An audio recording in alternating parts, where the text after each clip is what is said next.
Huh. Okay, we're live, we're rolling. Good evening, everybody. Don't think 79, aka Chris, here once again as your host with my usual co-host Eric, aka darkneon. I see you. Yes, and I see you. Actually, I'm seeing your contact pretty well. And right now we are live, talking about so a little something that happened recently.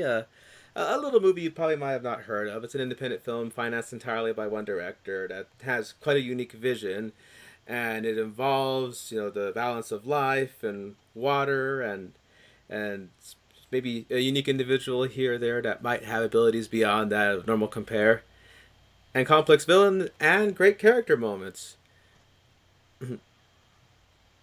So I mean, I know we talked a bit about it, but it's kind of treat the first movie as it's like a pretty good watch to put on if you're feeling in the mood, but it's not like I feel like it's. I mean, there's no doubt it actually is groundbreaking in effects wise, but there's like still some cracks in it. I feel like that didn't just grasp me into the whole notion to it. well, of course But that's I was still willing to give it a chance for the sequel. I mean, goodness sakes, I know I've like bashed the fact that it took 13 years to get a sequel made, but yes. So running over the line, yeah, we are talking about Avatar: The Way of Water, for obvious reasons. but it is getting like a retooled do over on Netflix, so we'll So see. we'll see how that turns out. I'll kidding. Like even like even if you debate if Av- Last Airbender was even considered an anime, Netflix hasn't really had a good track record with adapting that kind of medium to live action. Oh, Willem Dafoe as Rook isn't a bad start by the guy who directed Godzilla vs Kong. Mm. And come on, you guys really tell me that Zia from Jurassic World doesn't excite you as Faye Valentine? With Captain Sulu as and Ensign Sulu as Spike. Although I know everyone kept saying it Funny thing should have is, been Keanu. yeah, funny thing is, I never actually saw that before I dropped my Netflix. So, And well, like I said, Netflix is gonna be ending password sharing as a thing. So if you're like, you don't pay for it, but you borrow it from a cousin down the line, and they're telling you borrow my password, that's not gonna fly in 2023 because they're actually bleeding money lately because they're spending a lot of money to make these products, but they're not keeping enough script. I mean, actually, a lot of streamers are finding out this year that churn is a real thing where people will buy a service for a one program they want, and once that program is over or done its run, they will cancel. So they don't hold subscriptions. It kind of happened with Disney Plus a little. HBO Max sure felt that, and Basin told House of the Dragon about it. But it's the streaming wars is definitely taking a lot of interesting turns, and Netflix is at the forefront of that thing, being the guys who started the whole shebang. So I know, but I wish them luck on their Avatar productions. Their Last Airbender productions, not to be confused with Jim Cameron and his Avatar productions, because as we established in our last talk, he had the name Avatar back in the 90s, but by the point he was making Avatar the movie, Avatar The Last Airbender was a thing, and Derek was wondering, was he taking the piss out of everyone by just calling it Avatar? That's what forced the Avatar movie to be just called The Last Airbender.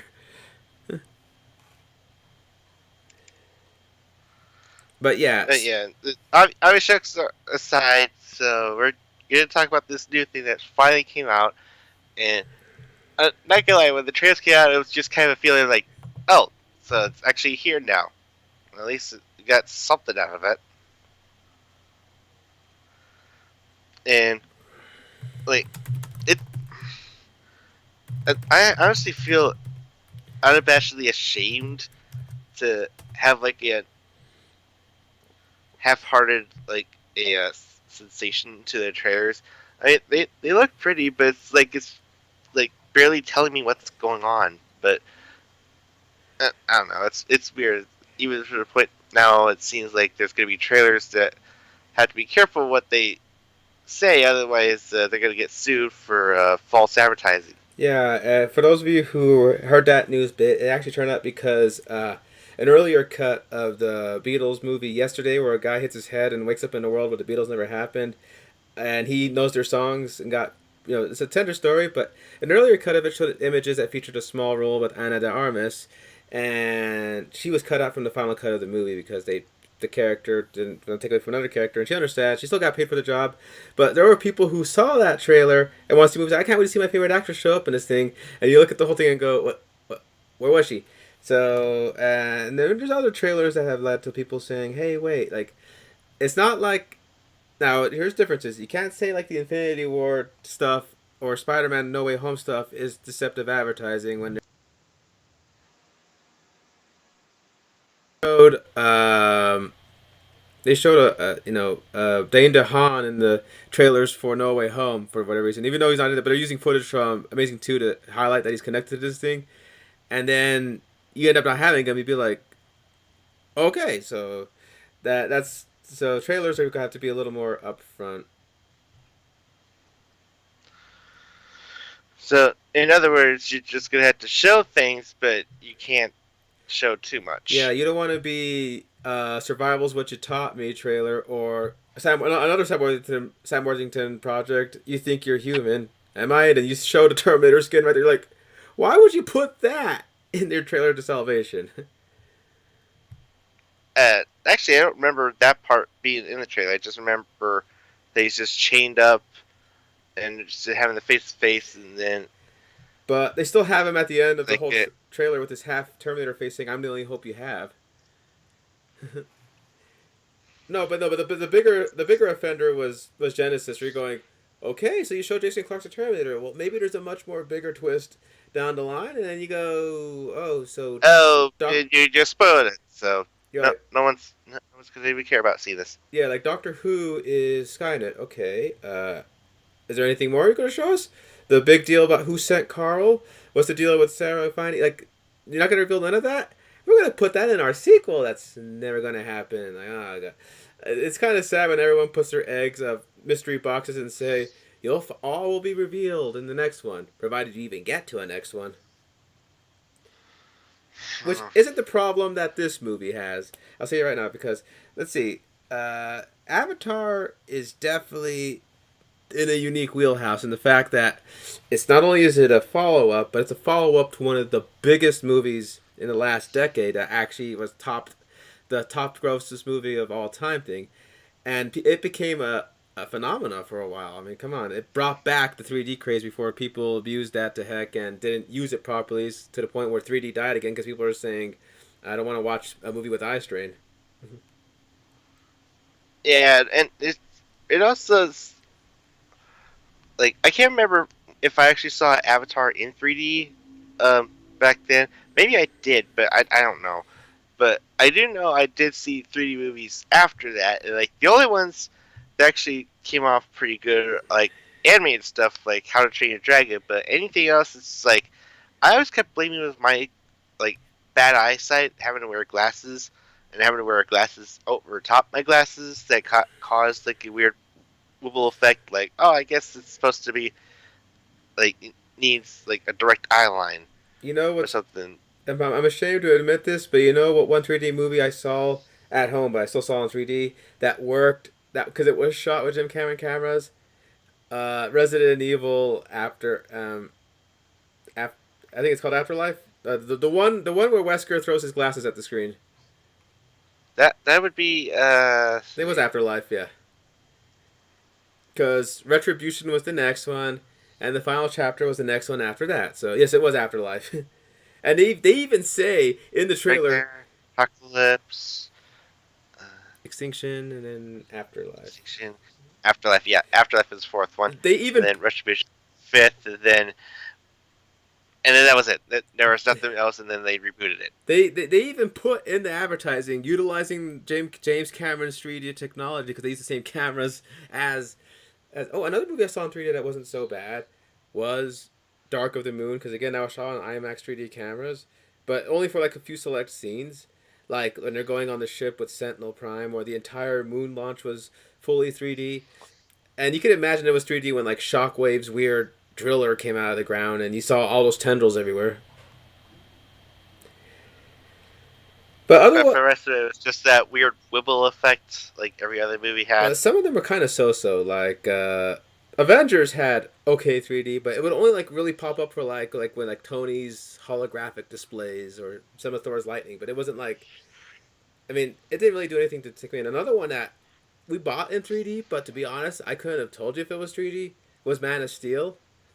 It just looked okay. And it was a good movie to watch. I was watching it, but I'm thinking, what was 3D about it? Because I didn't feel the same wow that I did when I saw Avatar in 3D at the time. It was just, and Probably the flying scenes with uh, Clark. you probably would think like the flying in Africa scene would stick out in 3D, but I think when the 3D started to become noticeable was when all that the nail board comes to life. There's become tentacles to try to grab him at the World Engine. That was like okay. The 3D starts to become noticeable right there when all those tendrils were coming out and trying to catch him. But yeah, so Avatar had brought back the 3D craze, utilize it properly. Like Derek says, kind of like the old days of the '80s, where they brought back 3D from the '50s, only to do a lot of like in-your-face gimmicks to say, "Look at us, we're 3D." See how that eyeball popped out of that guy's head, and now it's like in front of you, or see how the shark's jaws explode, and you see the outline coming at you. It's funny. It's almost like Hollywood thinks that to be a 3D movie, you have to have things popping out of view. But James Cameron's over here going like, you do realize 3D is supposed to make the movie feel immersive, as in make the movie look like it's an actual place that you're looking into, like depth. Yeah, so Avatar did a good job of doing that. When they did the re-release recently for the update to Way of Water, and I saw the original Avatar in 3D, there was a moment where I forgot I was in the theater. It's the moment when Jake's lost in the woods after running away from the Thanator, and Neytiri is among the bushes, and they have all the leaves and foliage in front of your field of vision that you feel like you could like try to move a branch out of your field of view, but it's in the movie. The specks of dust that are flying when Jake is waking up from deep sleep, realizing that they've reached Pandora finally. That That one was a just great kind of 3D made me moment. go like, "Oh, okay. So this was what it was." Like hell, even when the but I like it when he gets out of the pod and you see like you can see a depth. It's a long ship, so you can see rows and rows down of like people getting out of their cryopods Yeah, and see he knows how to use the spaces to work, and that's why it worked in 3D. And then that's when the movie opened up for me. When like wow, and then once you get to Pandora with the actual jungles and everything, and another scene where it really worked was all the flying stuff with the Ikran, the banshees, which I think convinced DreamWorks we could do that when they did their super convincing flying scenes in How to Train Your Dragon in 3D. So anyway, we started to get sidetracked with the whole 3D thing, but point is, that movie made a lot of money. It brought back the 3D craze, and people are wondering, can Jimbo do it? And when they heard that the guy was announcing we're in immediate development, and then saying I'm going to make like 4 or 5 more of these, are going, oh, you're really putting your eggs in this basket. And then and uh, and then we waited, and then waited, and waited. okay, so there are legit. And then Huh. at that point, the original script he had, he thought, well, I'm going to rework it because it was originally going to make it that there'd be only these movies focusing on Sully and his family, and then the rest of these movies would be like legacy sequels and all that stuff. But he changed his mind, going, well, what if I actually made it a full continuous story? So he kept refining and redoing. He threw out his old script entirely, he turned it into a graphic novel, actually. He basically said we basically made a Tolkien-esque Bible about the mythology of this land and what the storyline's going to go and this and that. He's a very detail oriented guy, so he makes sure that he wants to say this about this movie and say that about that movie. But also, here's the thing: even though he's very dense in what he makes, his goal is also to make it a story that's easily accessible, which we'll explain in a bit. Because one of the things people like to say is that Avatar is really pretty, but the story doesn't really reinvent the wheel. But that's what Jim wanted. He didn't want it to like reinvent the wheel. He wanted it to be you could be in any country. You may not even know a lick of English, but you can still admire the beauty of Pandora, and you can see the Navi and say, "Oh, that's not an indigenous people like Like that's not Pakistani, that's not black or Chinese. It's an alien, but the struggles they go through is very human and relatable. So you still relate to them regardless of them not looking like your skin color because they're blue. So he made something that was wide open for people to easily dive into.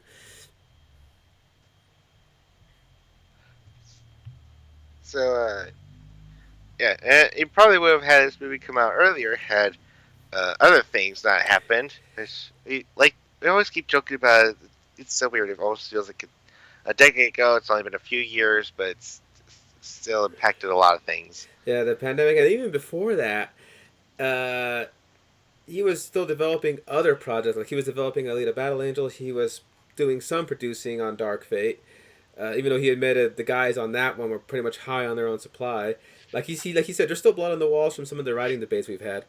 And on top of that, the Fox buyout happened, and I mean Disney was already like he had to help manage the park that Disney was making for the Animal Kingdom, including Avatar stuff. So he had to help that.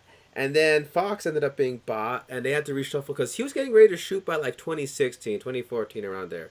And then the whole we don't know if it's going to happen because and he had other movies coming out he had to work on as a producer entity, so he kind of had to put it to the back burner. Then he finally began production like maybe 3 years ago, 4 years ago, and then the pandemic happened, and he had to like find a way to reconcile with that. So I think you could joke that maybe fate was trying to say you can't top yourself, just don't even bother making this. And James Cameron's the kind of guy to go, well, fuck you, I'm doing Oh this. yeah, have you seen my work? Sequels are my bed, bitch.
Hey, anyone notice that they still left these? Should we do something about it? Uh, yeah, people would probably just say they're just nice Easter eggs or something.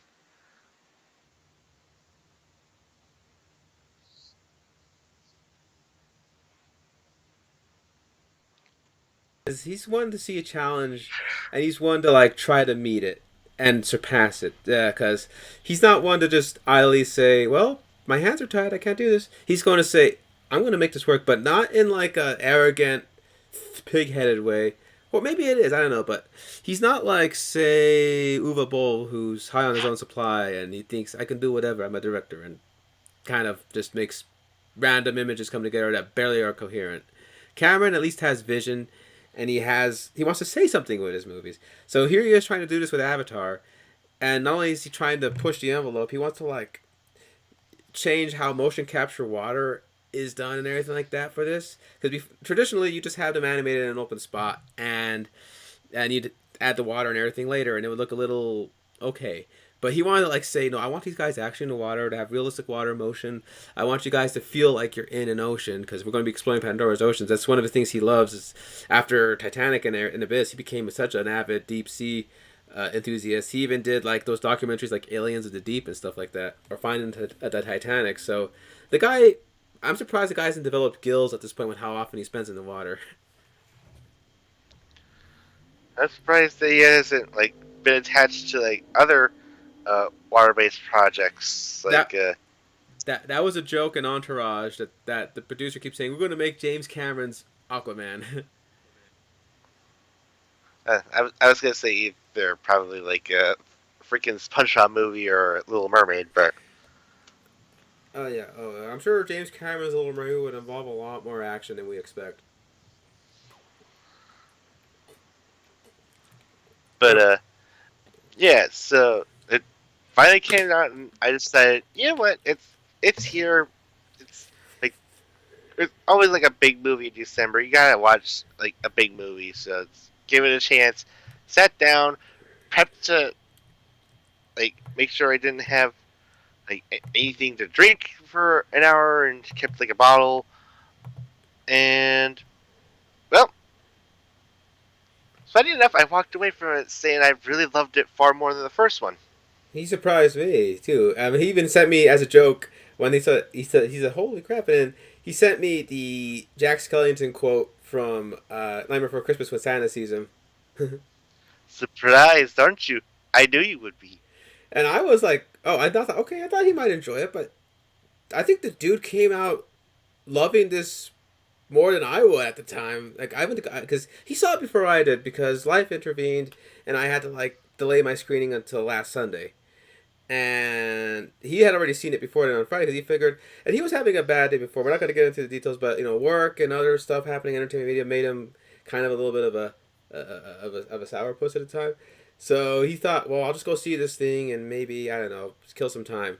So the fact that he turned around and came out of this thing like rejuvenated, it was like, oh shit, is it that good? Because it put my worries to rest. But I find it funny that he thought this was the movie. This was the one where it clicked for me. Yeah, and it's totally changed my perspective. I am going to go to Disney in February, and like obviously we're going to be experiencing all the new stuff, and I knew that uh, Pandora World of Avatar is going to be one that we're going to go through. I thought that might be fun, but it's not going to be out Star Wars land. But after seeing this movie, I am so excited to the point where I'm asking my parents if we could actually get to go through it both in the daytime and the night, because Does it light up they at have the night? whole Avatar. Oh yes, it does, buddy. It freaking does. Now I know the only thing that It wouldn't be Pandora if it couldn't glow at night. I think the only thing that would probably let you down is the fact that there wouldn't be a meet and greet with a 7 foot actress playing Curie. Well, You I would mean, it takes a while for like the new stuff to come in. I mean, for goodness sakes, they only added the Mandalorian and Grogu to Star Wars at the end, like just at the beginning of this year. But isn't So, Batu a resistance era thing? I just want to quote that joke from Metal Gear. You created a time paradox. You can't do that. But anyway, yeah. At this point, but yeah, I think so far it's only like a Disneyland exclusive. I don't know. I might have to relook again. Maybe they finally let them going around in Disney World now. you get a But picture with a Ray character actress. Okay, you do that for me. yes, I will. I'll find her. Okay, but it's so cute when they actually have like little kids dressed up like Ray, and they go to meet like Kylo Ren or meet like the Ray there, and it's like, oh, this is what I live for when I see pictures like that. Like, oh, like you can't help but reflex when you see stuff like that. But And back to Avatar. Like it's not the fact that I just loved that viewing. I wanted to see more of it. I even went out of my way to go to a 3D showing at AMC. That was the only theater close to me that could give 3D. But also went out of my way to buy one of the glow up bowls that they were selling along with the movie. yeah, I didn't get that my first viewing. We were so behind. We're like shit, shit, shit. So yeah. Another thing too. This is a movie with a hefty time investment. It's like 3 hours 12 minutes, I think those 12 are the credits. I think. 12-minute credits. When uh, I reaching a think. point where it's gonna be a 30-minute level of credits of the amount of work they put into these things. Well, given the amount of detail they put in the effects work, it's no surprise that the longest chunk of the credits is to the effects houses. Oh, also on top of But that, I, I, I will say, funny enough, like I was a little bit more bolder to actually take like a full drink with me to start watching the second time through. But and at the end, I didn't feel like I needed to go to the bathroom. I only managed. I only wanted to leave midway through at a scene where I've already saw the preview for at the first movie's the 3 re-release to ask if they had the cups. They didn't, so that was like a quick in and out for me. but But other than that, I didn't need to rush to go to a bathroom or anything. It's just like when you go, it's it's got your mindset is like going through like different highs and lows. It's like you're like exciting at the beginning, and then in the middle, it's like really relaxed and somber and calm and soothing, and then the last half is like exciting. So it's like your body chemistry. Weird way to explain it is like just kind of going through the motion and just wanting to see it all in one go. and it's funny. You would think a movie full of water would make you want to pee too, Ha! Bringing that funny joke, but but no, it's like you're. I'm so invested in it. I like it's like a nice little workout, especially seeing them actually feeling like they're going through the water. yeah. So because I didn't I went in with a full drink before. I actually drank some water before that too, and not once did I have to get up and go. It wasn't until after everything was done, all the credits, we decided to walk out in the lobby, and I went, okay, give me a moment, I gotta be right back. But yeah, it's weird. I did not. I'm so thankful Cameron isn't playing into the trend of like, oh, let's add something after the credits. It's like, no, like, everything that should be important should be in the movie. Exactly, that's how he feels too. Like, he only did the special look at Whale of Water in the real release to give people incentive to say, oh, it's just the old movie, you already have it at home. It was Disney that convinced them, come on, you gotta play a sneak peek. And I did see that sneak peek, and it was a scene of Loa messing with the Pyacon. And Yep. when I saw that scene, I thought, I gotta see this movie. That's what I thought. So, I'll admit that scene just was kind of a little bit of a push to make me want to see this movie when it come out. Because like I was curious, like what was going on and like who this character was, and the fact that the effects looked way more solid than the first one. well, And the hell, first one is already solid enough. but like you said, there were times where you yourself forgot that these blue cat people were CGI. Like, your mind stopped for a while, like, I'm seeing a real character here. You didn't stop to think, oh, the CG's really good, sticking out. You just thought, I'm seeing them. I'm seeing a real Navi It's child. and I know there's people that like to like overhype the effects and all that, but you like guys, you don't understand the level of detail they put into constructing the biology of these things. That there's like you can actually see like pores and muscles like tightening and relaxing and calming and smoothing, like in a way that looks natural to a point where like there's no uncanny valley. It's just like it's like you're actually believing what you're seeing here, especially when water gets involved, where like their skin textures actually look like they've just been dampened. And they get, like, G-forces, like, when they're holding on to fast, like, water creatures, and they're, like, swimming through the jet stream, you kind of see their faces react, like, when people get, like, wind in their face and everything. And not only that, but I feel like the first one kind of had a little bit of a dip and go with like reconstructing them to look like the actors' faces, but here it's like yeah, no doubts about it. These guys look like Zoe Saldana, Sam Worthington, like the whole 9 yards of all of them. The one that surprised me that he convinced me was actually Stephen Lang. I'm going, oh, wow, I'm really buying him as this version of him. And then, oh, the children are so well realized, man. Like, I know they could be cute, but damn, they're cute, especially one in particular that Derek and I have kind of fawned over. That she's the freaking thumbnail of this discussion. So I don't know. Okay, I'm trying to be light as the spoiler I stuff, mean, but like obviously the movie looks pretty, but what else convinced you, other than the visuals? Because the visuals help sink you in, but what else? oh well. Basically they were. Um, oops, were you able to hear me? My Yes, I mic did. I heard mic you. mic dipped a little bit, but it getting introduced to this new clan of Navi was like kind of like a genius way of just kind of like, okay, if you haven't seen the first one, so I question why you haven't. Well, I'm sure that's what James Cameron is asking. But if you haven't, this is like a pretty good way to kind of like give a nice kickstart to this franchise that was kind of on ice for a decade or so. To it actually kind of feels like the world is not all just the same like single species. There are like some like di- differences. What's that line in Pulp Fiction? It's the little details that matter differ. Yeah, yeah, and yeah, it just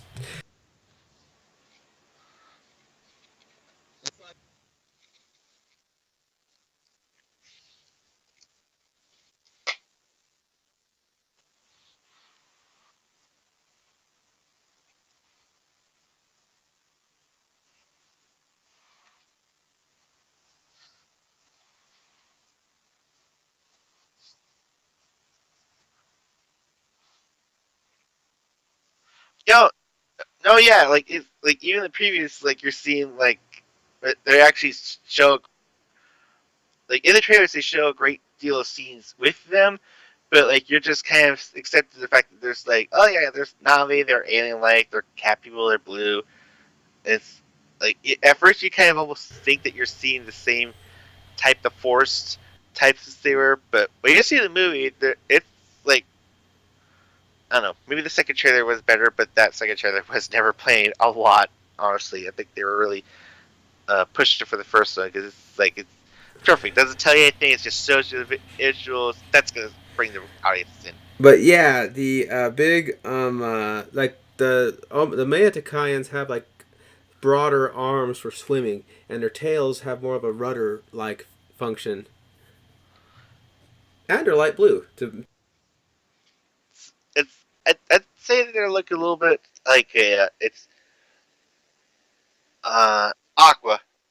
Cause I feel like teal would be a little more darker, so it's definitely an aqua.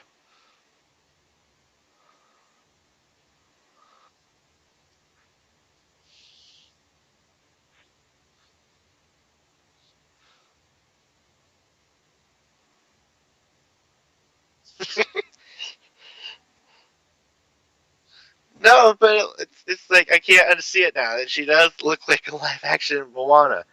Hey, there you go, Disney. Here's your actress to pick when you do it in like let's see, 5 years.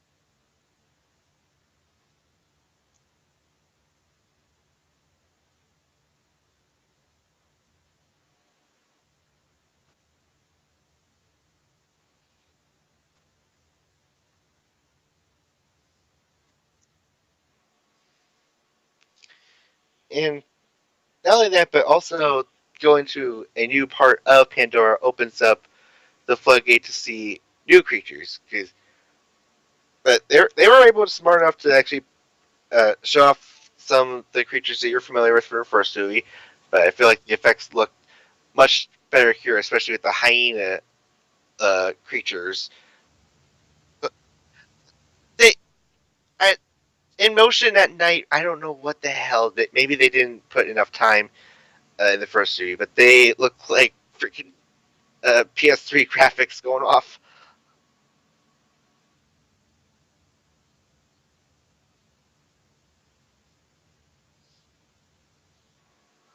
Yeah, blink and miss it. Hope we were just yeah. Remember how we kicked the Sky people out? Yeah, well, we should probably really reinforce the "don't come back here again" policy.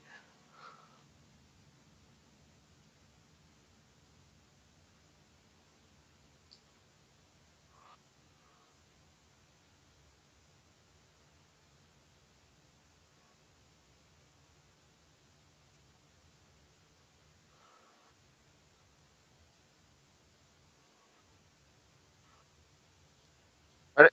What? What? What if they get more heartbreaking? Maybe.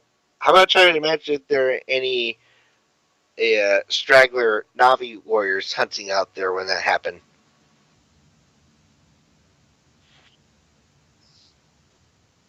Much catching up just in case, like for whatever reason, you came to this movie without seeing the first movie. He explained that yeah, we kicked them out. I've learned to love the people. You know, we've had our first son. We've adopted this. We've had another son. Like he catches you up, and Sam Worthington.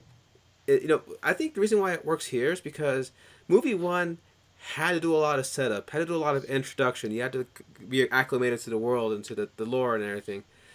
Now that all the hard stuff is out of the way, now you can have fun and actually dig into things. And they've dug into like Jake. Like he's still seen as this great leader. They still call him Turok Makto, even though he no longer rides the Turok no more.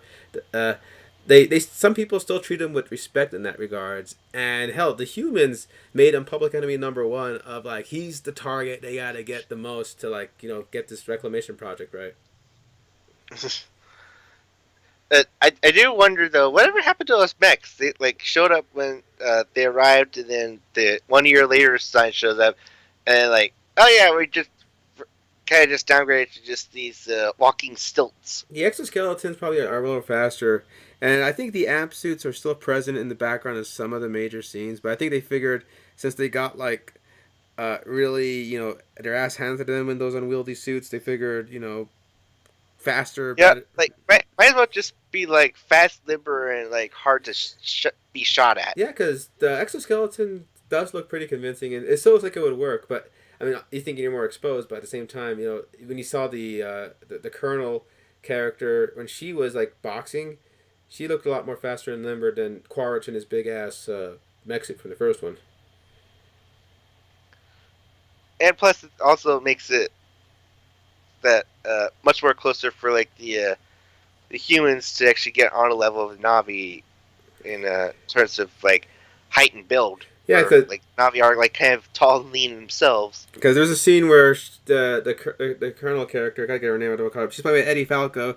She's like explaining the facility and talking, and she's like eye to eye with the Navi she's talking to. Oh So yeah, can I just I also like you asked me like the other day like all the reasons why I love this movie more than the first one.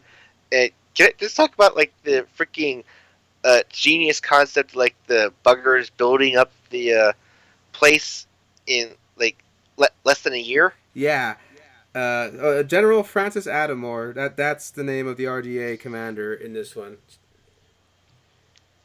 But it's like they look so convincing and actually look like, oh, we could actually make those things if we had the time and budget and not dealing with being asses to ourselves. Yeah, and here's the big thing too.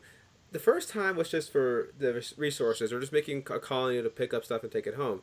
In this one, it's more of a full time stay. They want to actually take this place because our old home is not in best of shape. So they figured, well, this place can become habitable for humans with enough terraforming and enough, they just got like I said, just got to pacify the local hostiles. But they want to make Pandora a new home for humanity. Because hell, even when they said the Sky People return, you saw they didn't just come back with one shuttle and one ship. They came back with like 10 of them or something, and you're like, oh, they're actually playing for keeps this time around.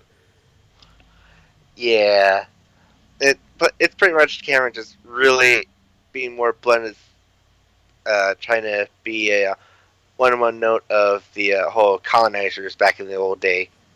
And like she said, this is the new frontier. We gotta settle it. That's what she said. In So fact, the that opening shot of like that circular sea with around the dry area of the water, with the oh look, it's more, like a more grungier Jamestown. yeah, and then yeah, it's just the scale is up, and Cameron's always good about escalation, but not at the expense of what his storytelling is, because like T2 got much more bigger and much more sophisticated in T1, but he still wanted to keep the focus being his son and his mother and his bonding with this machine. That was what he still kept in the focus, even though you got bigger explosions, more action scene. You got a damn minigun in the scene. So here he is once again. You got more RDA. You got more bold raids by the Navi against the humans, and but he's still keeping that. It's Jake trying to keep his tribe and his family safe. Like right after a successful, you know, run against a train to get weapons that nearly cost them his son and everything. He gives him the big talk of like you're stupid. He could have been out there, and then he has a vulnerable moment where he tells his wife Nateri that I just almost lost him out there and he was scared. Like that kind of thing. It makes him more human rather than just legend of just being the stiff, grunt that he was trying to portray himself as. Yeah, so I guess we should uh, start naming up our characters here, the Chids. So Okay, so we gotta get him out of the way first. So there's Nateum.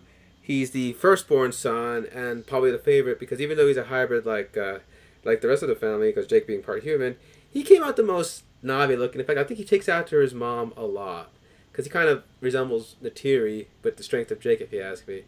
it actually took me a second viewing to realize, wait, Nitium, uh, Nateum, yeah, Nitium actually still has four fingers. yeah, and then Loak, I think he took a little more after Jake. He has the second brother. He's a lot more like his dad, and even I think even Terry points that out that he's a lot like you in terms of having to prove himself and disobey at times. Yeah, and the fact that obviously it has to deal with the burden of actually, having the obvious hybrid signs on him, kind of already puts a huge prejudice sign on him, especially when meeting with the new Navi clan over the water islands. On top of that, he's the son of the famous legendary Toruk Makto, so he already feels he has a lot to live up to. I mean, he's already got a brother who's the favorite son. He's got a dad who's a legend. His parents are legends that help teach Sky people, and he's thinking, all I ever do is bluster around, and he wants to prove himself that I can be just as good as everything. And he kind of a little bit estranged. I mean, it's typical teenage struggle that most teenagers can relate with. So I think that's why Loak works as a character. In fact, he's probably my second favorite of the Navi children. Yeah, so but obviously he's like had something that caused Sarah to have eyes on him. Oh yeah, and then there's our favorite, by the way, Kiri, who surprised us that we knew she was going to be a special Navi with her prominence in the trailer and the posters, but it's revealed that she's actually the birth daughter of Grace Augustine's avatar. Not only that, it didn't click to me that this was a character that Sigourney was playing. Consider the fact that her character died in the first one, but her name was attached to the sequels. Maybe raise question marks, going, James, did you remember you made the first movie where some of your characters died? You even have Stephen Lang coming back after you kill it. It's like, what? Is this a prequel? Is this an offshoot? What's going on here? And then when they answer how they brought the picture, going, "Oh, you sneaky son of a bitch." So yes, Kiri is a young teenager being played by I believe, is Sigourney 70? Almost 70 at this point, yes. Damn. But she did say this comment when making the first Avatar, saying this mocap technology opens up so much, not limited anymore. You can play almost any role, any age, any type, and she said that offhand almost 13 years ago. I'm sure Jim thought challenge accepted, and for the most part, she does do it really convincing. You don't really hear her old Sigourney voice come through, probably due to the fact that Kitty speaks with a more Navi accent, like Nateri and the rest, given that she's a natural born Navi. I So don't know. She sounds like Sigourney, like probably back in her younger days. she does. But yeah, like the one where I realized, oh, that's her, is the trailer when she's doing her whole. You must think I'm crazy, but I can actually hear her, and it sounds like very similar to her voice in Resurrection, which says, "I can hear her. The Queen is in pain." Yeah. So, Again, second trailer never played that much, so oh, I loved that second trailer, but so the what happened was that yeah, she not only is she like she was adopted by the Solis, and she's 14 and all, but yeah, she's played by Sigourney, and I thought I knew I fell in love with her immediately when she went to go visit mom, when she went to go to the tank of Grace's avatar and say hi mom, like oh my god, I thought like damn it, and they keep and then it got even more curious to the fact that she's very commune with nature to the point where you can actually like already have this empathetic like resonance with creatures. Like all the creatures, like even you know how like fish are usually skittish around like strange beings like near them. yeah. Well, she just dips her like feet in the water, and like suddenly she's got the whole school of like glowing fish around her. Like this, nobody's business. Yeah. And then the last child and the cutest one to me is Tukate Tukate, or also known Took as is. Tuk. She is so freaking cute, and her job is to be the little sister. That's the tag along. Like come on, like why'd you bring her here, Luke? And but she just I was honestly afraid she was going to be annoying. I'm they not gonna lie, but no.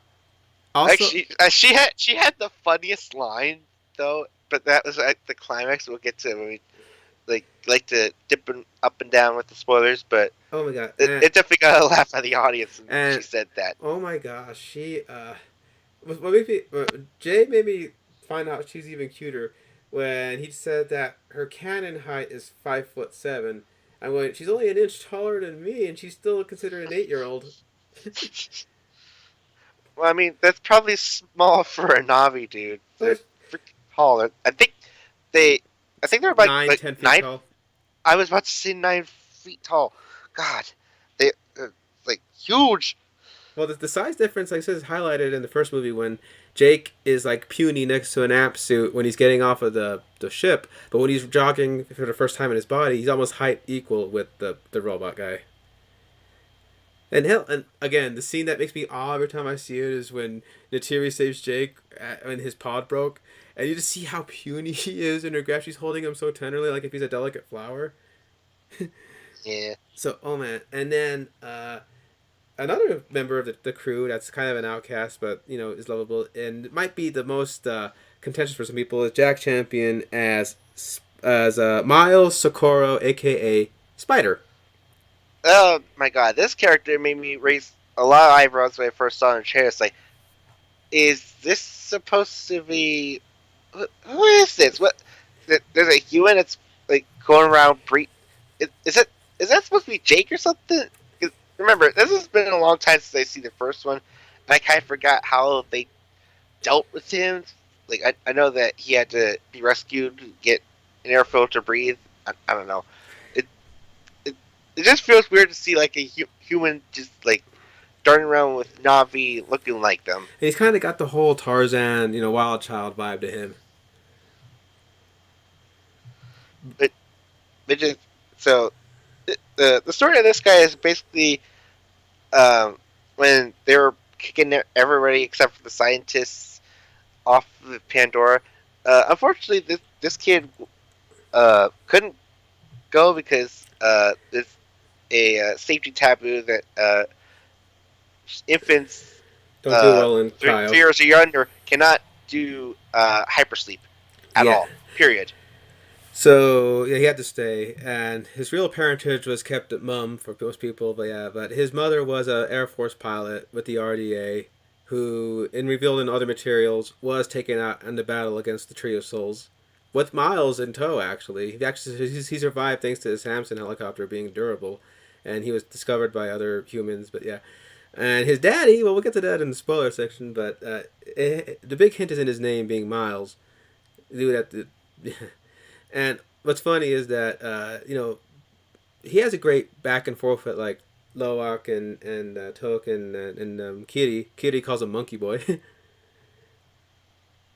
But Natiri is a little like I don't know. It doesn't matter. He may look like try to act like us, but he's clearly an alien. Like she kind of gives him like I don't know, like I don't know if we should let our kids play with this type of guy type vibe. But Jake sees no fault in him. And she says this to Jake, who was literally born one of them. Like, oh hi, Palomik. Uh, Well, if like, that's the Quack Truck calling him Pal- the Stifling Slimy. yeah. But oh man, but yeah, he's interesting, and I know some people will have like thoughts on his some of his actions in the movie, given the fact that I have a feeling that he probably had a lot more scenes. So I'm pretty sure if there's an inevitable 4 or 5 hour cut, he probably have more scenes.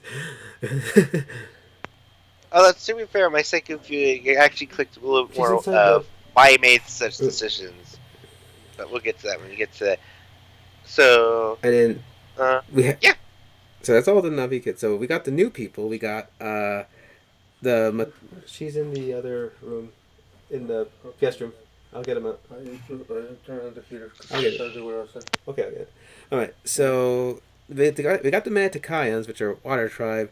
Their leader is my favorite character, besides the young ones. It's Cliff Curtis as Tonowari, the chief of the Reef People, and the guy just exudes power. It's the minute you see him, you're going, he's someone to be respected, but he speaks gently. But he's like, he's no pushover. I don't know, Tonowari. I got endeared to him the minute I saw him.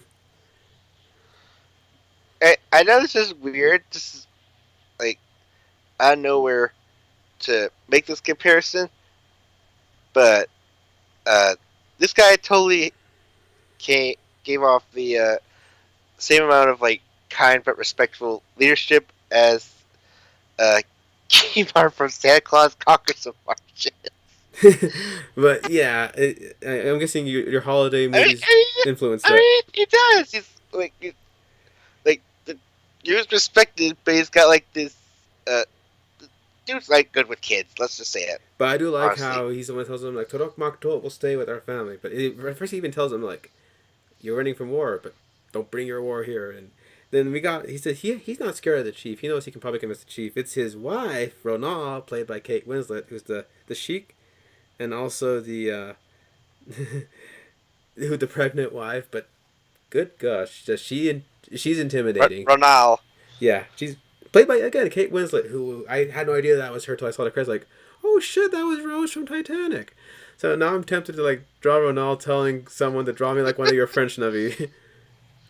Now I want to see if like there was like a first day like reunion hugs between her and James Cameron. Also, she famously held her breath underwater for 7 minutes without realizing when she was doing a scene with water dancing, and they cheered her on like was that like 6 5 minutes? You were there for 7. She was like couldn't because and I know, but she like it says, but like she said, she had a rough time working with Jim on Titanic. That she made a joke that she might have to be paid a shit ton of money just to work with Jim again.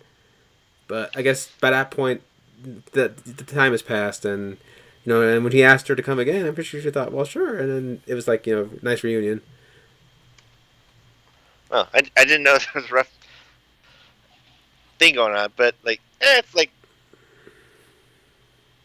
any rough fumblings. You might remember the bad, but I'm gonna admit those good times were actually fun. So we have of the children of the Mantikaya clan, we got Saraya, also known as Rhea, played by Bailey Bass, who is the daughter of the chief and everything, and again has eyes for Jake's son Loak, and again just a beautiful, cute, and she's the one that has to teach them the ways of the water and ways of the Manitakayan, but unlike Natiri, who had to kind of be forced into it, like, oh, why do I gotta do this? She was, hell, I think she was taken by them the minute they flew in over the border to their place, because she kind of gave Now, Loak the eyes when she was walking out of the water. yeah, now the more the Natiri like oh, do I really have to deal with that? Actually went to her brother, Aeong. Yeah, yeah, Yeah. Anong, yeah. Hold and on. and then what's funny is he's got his other friend Rockstone, and they have to play the challenge that Loak has to deal with. The whole there's always that group of kids that when you have someone new move into the neighborhood, you kind of got to give them a hard time for some reason. So that's what his role is. Like they kind of tricked Loak into going into a really stupid situation on the line. In fact, I kind of made a joke when they told him to make a fish call. I just whispered to my sister the scene from SpongeBob when he's all, "You got to use a jellyfish call, loser, loser." It reminded me of that scene. Oh And my goodness. yeah, oh my gosh. But so what's great is that there's a whole different way of life. They're not just like they say Omatakayan, but water. No, they got a whole different way. Like their huts are built differently. Their transports are different. They use like these sky skimmer fish that look like a crocodile and a dolphin crossed with the bat out of hell, and they have this beautiful way of like skimming out of They the water. they also write on. I only just I only just realized it. Just think it now. They're pretty much just like mini Loch Ness monsters. And then yeah, they kind of look like the piranhas from Piranha the Spawning. I wonder if Jim giving them wings was a reference to that. And Oh like no no no the the elu. other Oh, the elu. They're so damn cute. In fact, when yeah when they killed an elu, you're like, oh, you what was that about? yeah. And hell, during the final like chase when they're trying to get away from the crab suits, when I saw the elu get hurt, I'm like, no, no, no, don't like. They remind me of Lapras for some reason. Yeah, they're Lapras, or again, like as I said, they look like mini Loch Ness monsters. They made plushes of those. Sorry. Oh my god! But no, the other uh noteworthy sea creature that is a big focus And I when knew you they probably get love these arrive. guys. The Tolkun, or as everyone's like lovingly calling them, space whales. No, that would be the Purgles and Rebels. Those are space whales. They actually use hyperspace somehow. But They, oh, like hyperspace is just the state of being. It's complicated to I get know. into. Or I, one sci-fi nonsense at a time. but oh man, the way like it says the Tolkuns are just dude. I did not expect to be so taken with them. Like I says, that scene with Payakan in the preview really endeared me to them. And then you find out that they can actually communicate with them through a sort of like sign language or whatever. Well, the Navi can do the sign language, but the Tolkun just kind of like uh, chirp and whistle. But oh man, and they maintain full conversations with them. But yeah, it's gonna be painful to describe what goes on with these guys. But oh man, like yeah, and one particular Tolkun of note is Payakan, who's considered an outcast by the Maya Takayan for supposedly breaking the way of water laws. And you find out his motivations for what he had to do, and I guess this thing's a sentient. It's not just some dumb MacGuffin. It's actually a sentient creature. In a sort of weird way, it's kind of like in kaiju movies when you have some of the kaiju be very empathetic despite being very non-human. I think a good example of that is Mothra in the Godzilla movies. Even though she's this big fluffy bumblebee moth, she empathizes with the audience just with her gestures and the way people talk for her, saying she says she wants to protect you. And it kind of gives me that same vibe. Wouldn't you say? Oh yeah, this definitely got the same vibe as Masura. But to let's just say, if you got teary-eyed when the tree got shot, Oh, the good God, whole dude! tree got shot down. The first one, Just now, dude. I'm getting a little you're pent up you're now.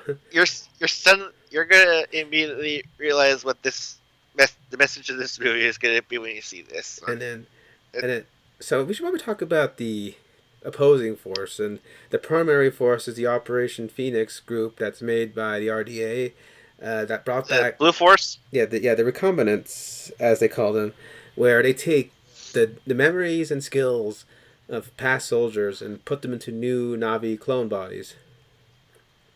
So you're saying that the me worthy gung ho laugh to hate to love but love to hate villain Stephen Lang played is gonna be coming back here. As a Navi. But now he's blue. Oh, that sweet bitter irony. Oh, in fact, that they play that to great effect. Hell, when you first, because after the 1 year later, you cut to like, oh, we're doing like the opening Avatar again with the Jake in his body, and then you see it's the Quaritch having a freak out at seeing everyone blue, and he's just like punching everybody. His gut instincts are coming back. Then he sees himself in I real did life. laugh. I did laugh the second time I watched it because like he was fine seeing the humans, but as soon as he saw it now, it's like the enemy, kill it. Like his flight or fight response really kicked in, and they brought back Wayne Lee, that asshole who was like cheering on the bombing of Home Tree, and he later, was in an amp suit and got his ass smashed by a rhino. He's the Oh, one. He's the one that told him like, Chief, we're okay. He's like, Wayne Lee, that you? But I like how he kind of warmed to the situation when he gets the whole debrief from his past self in the video saying, well, if you're getting this message, it means obviously, I my ticket's been punched out. But in the event of my oh, death, speaking of that message, I'm sure you might have noticed it too, but watching it in 3D, I don't know how they pulled the effect off, but like it made it so that the the visual of like the I don't know how to describe it, the hollow screen actually looks like it had depth it did. in the video file itself. It's weird. It's like you're watching a movie. It's already having depth. They're watching like a flat hollow video, but even that flat hollow video is having depth of its own. Now, Doomzilla in It's our like chats it's watching, depth. welcome. It's depth within depth.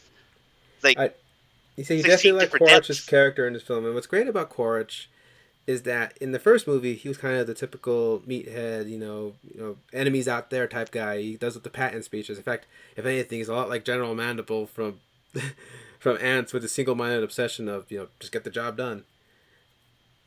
So there's not a whole lot of depth for him. He's just a slack jawed, thick jawed, get it done oorah guy.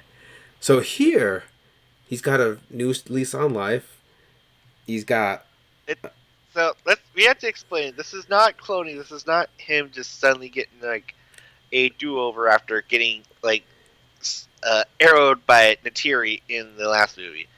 It's basically like how you have a saved data, but you put it into like a different machine. uh-huh.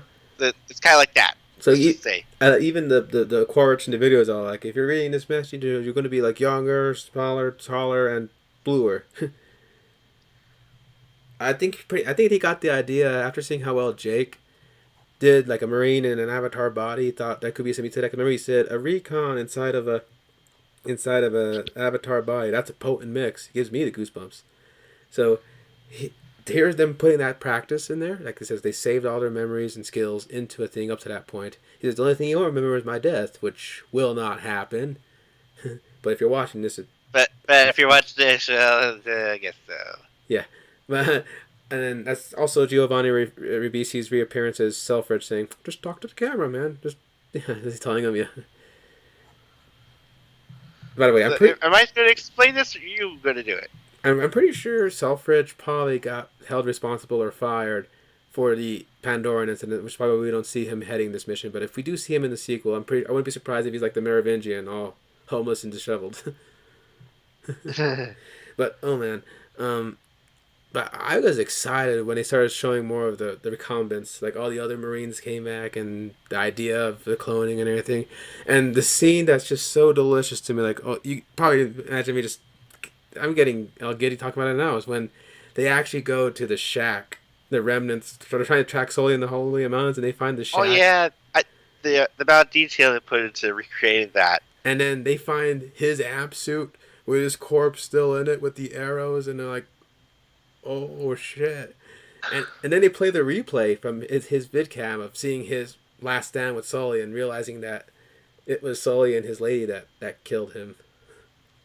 Yeah, and then he just takes the skull out, and it's just like, man, you were such a pushover. Like just oh god, even in the trailer when I saw him crush a skull, I'm all like, ooh, I want to know the story behind that. And actually seeing it, I'm just like, dude, I'm just like, that scene, man. It just Ugh. to get over how great that scene was of him reliving.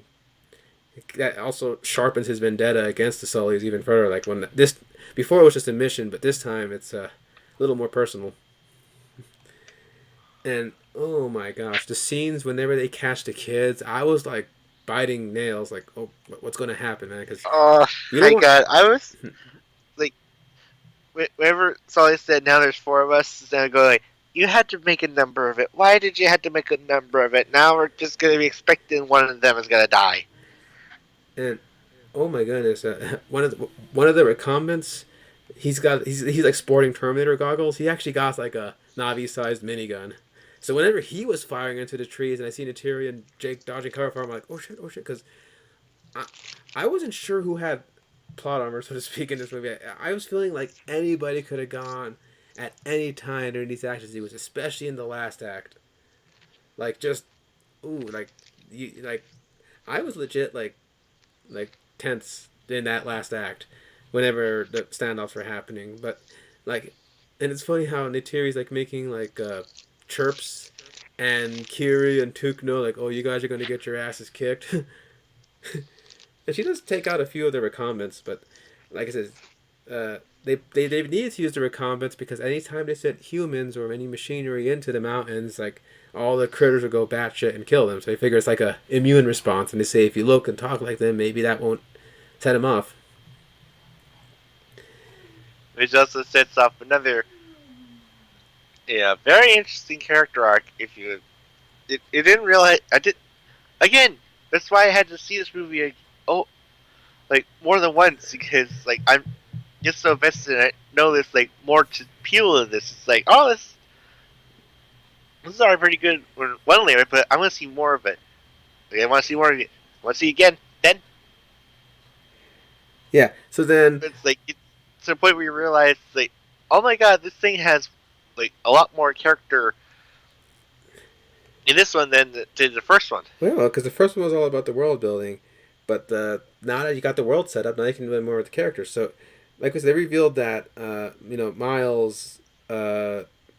Skoro is actually the son of Miles Quaritch, and he kind of knew he was his father already because when they go to the shack, he goes, "Oh, this is the place where your dad and my dad fought," and even Kitty has to reassure him, "You're not your father. You're not gonna be a jerk like him."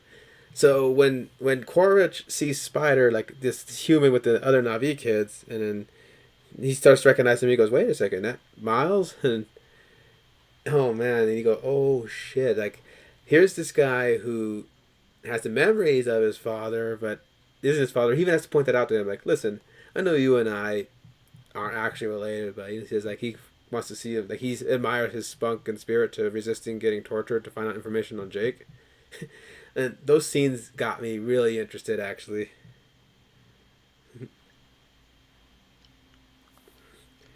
So he's basically given the kid an offer to just play along with the whole thing. You know, it's not going to betray, like, lead them to the Hallelujah Mountains, but like just play along with it because for some reason I just can't see you being suffered through that. Hell, that little. I'm sure since they have tech that could like clone and take memories, I'm pretty sure having a torture device that can take an image based off him thinking it would be very useful within the realm of possibility for this tech. Wouldn't you say? I mean, this year has been a weird year for torture sequences in sci-fi. I mean, we had this in Way of Water, and in Andor, we had that weird ass sound effect so horrifying that it it breaks the user who listens to it. Yeah, but That's that it. yeah. So because Quaritch knows where they are, and he's not going to stop, Jake had to make the tough decision to relocate his family out of the Amatakaya Mountains and move to like the far islands in the west. Where there's hundreds of islands where they can't like find him possibly. And Which can I just say though that that in my honest opinion that seems like a bit of a flawed plan because what if they decided to just attack the Omotakai just for the sake of like luring you guys out? well, he knew it was for the protection of the people. Hell, even Natiri has to tell him like, listen, I'm not going anywhere. My dad gave me designed breath this bow to say protect the people, and I remember that like, oh yeah. and he's just reassuring that this is best for the people because he knows the family will be particularly vulnerable. And but he got a new leader, and he flies away, and it's very heartbreaking for the kids in the tears because it's kind of like witness protection, but it's like they lived their whole lives in the forest and in the mountains. In fact, one scene I So, love that's in the trailer is when the kids are just hopping along the vine to the Hallelujah Mountains, and each of their personalities shows through, especially with the little skippy sing-songy way that Took jumps through the vines.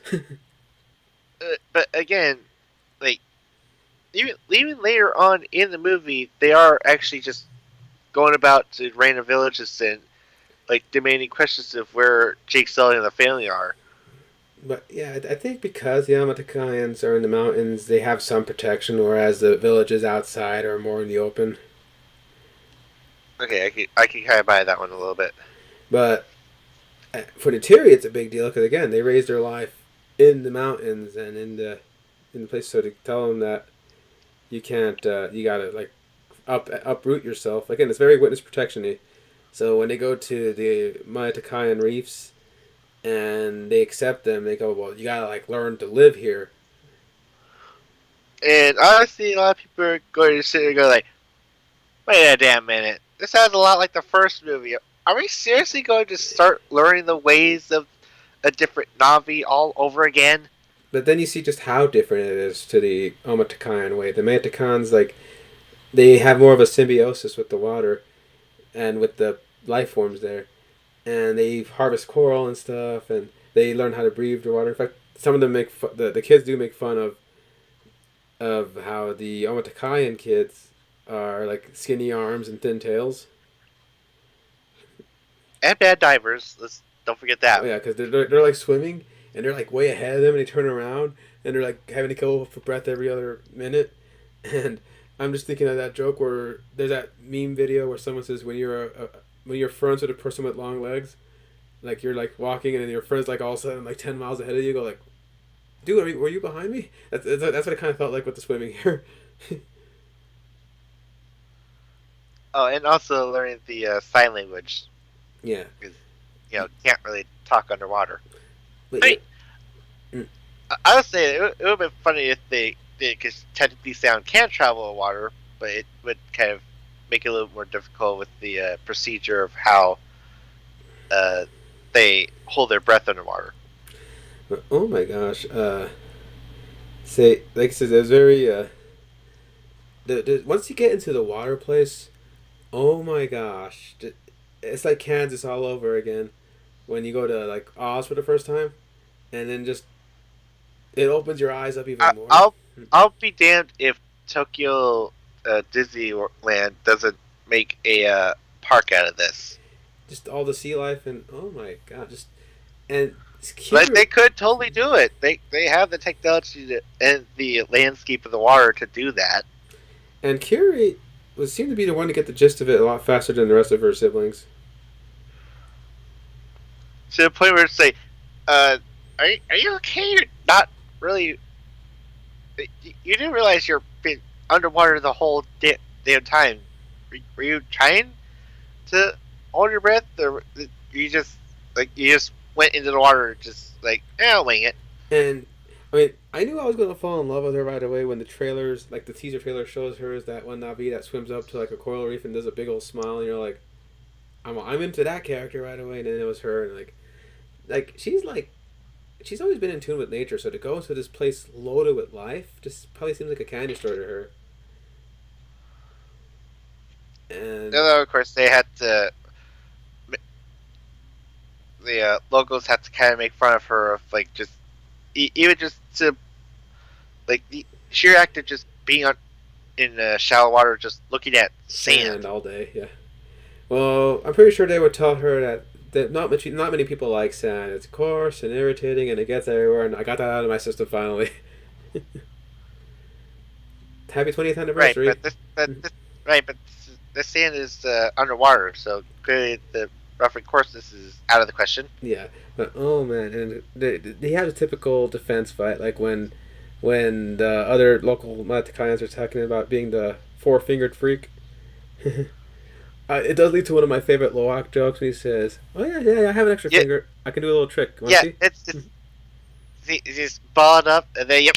He just gives him a good punch, and, and then Netayam has to bail them out. But then Netayam gets involved too when they kind of like keep making fun of him. He's like, "Okay, well, I gave you a chance." And I like how Sully gave him a directive: just be on your best behavior. Don't mess with don't mess with any of the locals, especially the kids with the chief. So when they get into a fight, like, what did I tell you? The one thing, and Oh yeah, he choose out Loak, and then he looks to him and asks like, "So how did it go down?" how the other guys look? Worse, much worse. Good kid. Like he's just thinking, well, that's my boy, but oh man.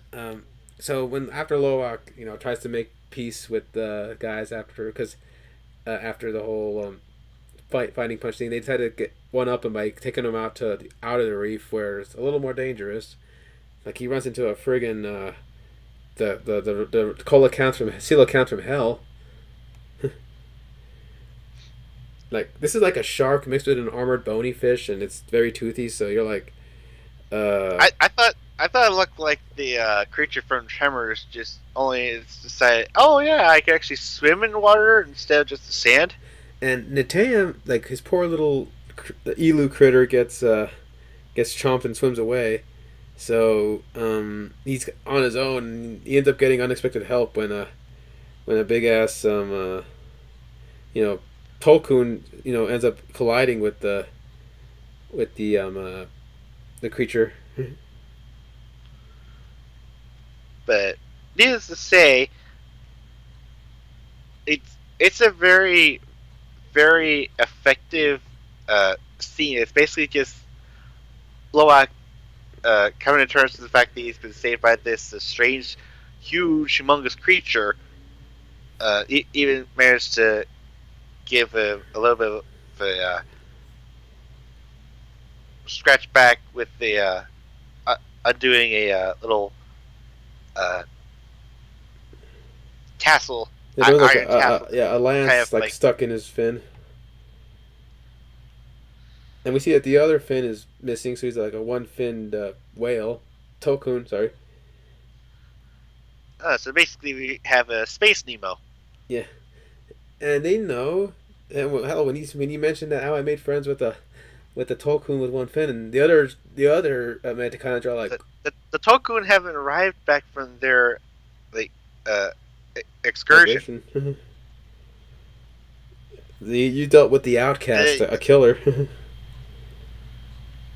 and well, I mean, it did kind of mess that other creature, but he definitely wasn't trying to kill me. I know, and oh my gosh, just the way they connected, just the way they like it's beautiful. Like it's kind of like Free Willy, like when he's like swimming next to the Tolkien and they're like touching fin to arm, and You it's just just had to see that movie. I The scene later in the movie where there's that Free Willy shot, that one Free Willy shot that made you think like, oh great, so I'm just gonna wait until people are gonna start saying, oh, this is just a preed up sci-fi version of Free Willy. What a ripoff!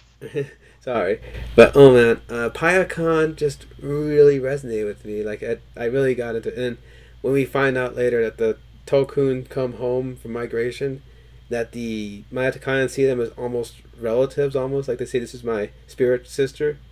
They talk about how we had a grandson and this and you have a cat. Like it's just you really feel the connection. It's more than just like the Ikran and the dire horses are just mounts, but you can feel a mutual respect and kinship with the Tolkien and the Mayatakayans. That's why it's more heartbreaking when you find out that the RDA, rather than digging for that silly rock on Obtanian, are actually actively hunting the Tolkuns when they come into their waters. In a rather barbaric yet, elegantly done, hunting ritual. Okay, let's not be red bush. This movie is basically like recreating whale hunters. Yeah, whaling and all that stuff. And like what's funny is there's this biologist played by the What We Do in the Shadows guy. I have it right here. Jermaine Clement as Dr. Ian Gavin. He's a biologist that he understands the tribes, he understands the Tulkun, but he kind of has to go along with this, and you can tell he's conflicted about that because on one hand he's getting this research to the beautiful oceans of Pandora, but on the other hand he has to do this horrible act that pays for the whole shindig. So that's why he says, "This is why I drink" and stuff. He says so. You're like, he's a complex character. Whereas the other guy, the Captain Mick Scoresby by Brendan Cowell, is more of the one-dimensional, I'm here to make money guy. Captain Ahab. Yeah, and oh my goodness, like this guy, you really want to see him get his, and when he finally does at the end, oh man, that's like a big fuck. The whole audience was like, That was delicious. yeah. So they hunt But they no, hunt the Tolkien by shooting them with air pockets so that they won't like go oh no, underwater. they target the kids first actually because Easier to get the mother to them. the mother won't leave them behind, so they And have to be forced to slow down. and they shoot like a little tracker into them that pinpoints their exact location so they can like hit them with those air balloons, and then they hit the soft underbelly with their exploding harpoons. And then yeah, basically they're just like reeled in and just until like they just bleed out essentially. And then they hoist open the mouth and get in there, and they find the brain, and take out what do they call them the stuff again? Oh yeah, it Amrita, Amrita. They pull out which this fluid. which thank God James Cameron actually came up with a plausible name for this stuff instead of unobtainium. Like, wow, you're being on the nose there, are That's you? actually a literary. Might as well just call it MacGuffinite. That's actually a literary joke, like in jokes for sci-fi. If you have an item that you can't quite name, you just name it in your mind unobtainium until you find a name for it. They didn't think James would actually call the thing unobtainium, but yeah, the Almeida stuff is just supposedly halts human aging like completely, so it makes sense why they would like seek this stuff, and it's worth like a So lot. basically, the first movie, the unobtainium was their El Dorado, and this one, the Amrita, is their Fountain of Youth. Ah, clever, just like the conquistadors. And oh man, and then even Spider, who's witnessing this massacre, when he sees that they just take the stuff and they just haul the body off, he's all, "You're not even gonna like And use so meat?" that wait, even I was like going confused. Like, that's it? You don't even eat the damn thing? You just leave it out? Well, normally they just leave it to float and take off the balloons, but Quaritch, when he finds out that No. What didn't know it was us? yeah, because earlier they hunted a village that was sworn to secrecy by Tonawari not to give away the Sullies, so they to the last thing will say, "We don't know who you're talking about. Turok told us in the mountains. Go look for him there." And then he's willing to like shoot the priestess in front of the chief. And Spider convinces him like no. So instead they just set fire to the village. But they shoot one of those little elus, and you're like, oh, that was uncalled for. I mean they're bad guys, but yeah. I guess it was essentially the equivalent of shooting a horse. Yeah, that's what it felt like. Yeah. Even people are empathetic with horses, man. I mean, come on. Yeah, so hell, like those reef people were like, no, when they saw him shoot that thing. So when the Polkuns were killed, the Tokons are killed, and the Manticayans find them. Oh man, they are rightfully pissed, especially Ronal, because that was her spirit sister and that was her calf that was hunted, and you see them both dead-eyed and everything, and she's like, they lived for many seasons. This happened because of you. And even Jake. No, actually, she didn't. No, actually, she didn't say it was because of you until Karch made that ultimatum when he has the kids captured. Yeah, no, but pretty much the Tonawari says, we said your war would come here, and now it's come here, so we got to hit him back. And Jake's like, no, that's a bad idea. That's exactly what they want. They want you guys to strike back so they can keep on coming and keep on hitting you. The best thing to do was just, don't engage. And you're like, what? Like, this cannot go unpunished. Like, they pretty much killed family members for them, so they're thinking, eye for an eye at that point. Which is funny considering the fact that their way of water essentially boils down to that they're supposed to be living in a peaceful life. Balance. There's a balance in everything. Because I love. So then just suddenly like even thinking of wanting to go to war. It's like is that kind of betraying your beliefs? But you On top of seeing that, the but like here you are, you saw the aftermath of such a bloody carnage, and your instinct is to go fight. Gee, I wonder what that sounds like. Wasn't that what Pycon was trying to tell you guys uh, when yeah, he was injured and lost his mother to these guys? It's and like, no, no, no. you're an All Tukun outcast. are never to fight, not even for revenge or defense or anything. Fighting is forbidden. You're an outcast. Goodbye. Yeah, because we jumped around, but Paya Khan the whale was called a killer, and they find out. But when Loak actually goes into his mouth and bonds with his, bonds with that little tendril of his, he gets to see the memories of Paya Khan, and he understands him. That's why when they're saying you went with the killer and everything like that, they're saying no, no, no, you don't understand. Like, that's not what went down. He learned his mistake, and like Rhea sees this, and like she still feels like when they tell him like no, and I mean there's a part that where Loak tries to like take the fall for Ostro and for that whole stunt that outside the reef because he saw the way Tonawari was talking with him, and then later he says, "Why did you try to cover for me?" He says, "Well, I kind of know what it's like to be a disappointment to your father." So, And for that day, they're like bros. which is great, and then oh, there was also another big scene that happens in the middle where they actually find like the great tree underwater, and Kiri manages to connect with it, but she gets to see Grace in the afterlife talking to her.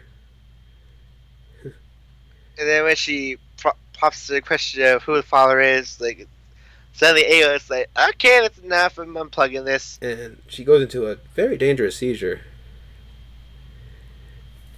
And Or the fact that the scientists, the Earthlings that stay behind her are on good terms with the Navi yes, for the most part. Norman Max from the first Uh, movies. essentially, state like if she goes into another seizure with like Underwater. linking up to like it could like literally kill her. And it's funny how it is Ronal with the traditional Navi means it's able to like cure Kitty because they're trying to do their doctor stuff, and she even says, "No, no, take this crap off," basically. Get out! You've done nothing. Yeah, and so that's the scene later when Kiri has a talk with Jake about how am I a freak because I can actually hear the planet? Am I crazy? And he convinces her, no, no, you're not. And later, when they won't listen to him, Loak about Payakon, Seiya at least Rhea goes to him and tells him that he says all they see me is an outcast, but she goes, no, no, no, no, I see you, like I understand what you're seeing and what you're You, going through. and what I see is a being of the Force having been chosen by a Tokun to be a brother. That's not doesn't happen so often. So yeah, obviously this comes to a head when Jake says that tell any Tolkien if they have that tracker on them, they're marked for death. So when Loak realizes, oh crap, Payakan's out there in those waters. Of course, Payakan's And no one's gonna be able to warn him because again he's kind of an outcast. Literally, Loak's only responsibility to actually give him uptake. Say, hey, dude, I gotta worry about those dart things. Yeah, how about that, bro?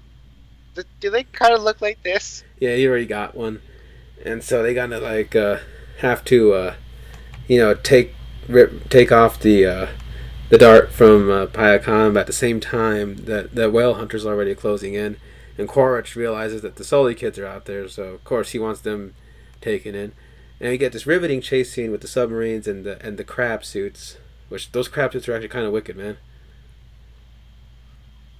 If anything, they kind of remind me of the unused concept for some of the hunter killer crabs they wanted to do in the original, battle opening of T2 when it was supposed to be a much more longer. battle sequence instead of just an intro. So Mhm. oh my gosh, they end up getting captured, and if I remember, Loak was able to stay out of trouble with Rhea and Natarim. So they they they get the dart off of Hayakon, but they get captured. And Quaritch, the all the Manticayans mobilize for offense with Sully, but Sully's saying that when he said they got the kids, yeah, that's when him and Atiri like pack up and say, yeah, we're gonna go and get them. And Quaritch makes the ultimatum of, hey, it's just gonna be just you and me. Just tell your other people to back off. And then that's when Ronald drops the this is all you're doing. Yeah, They came because of you.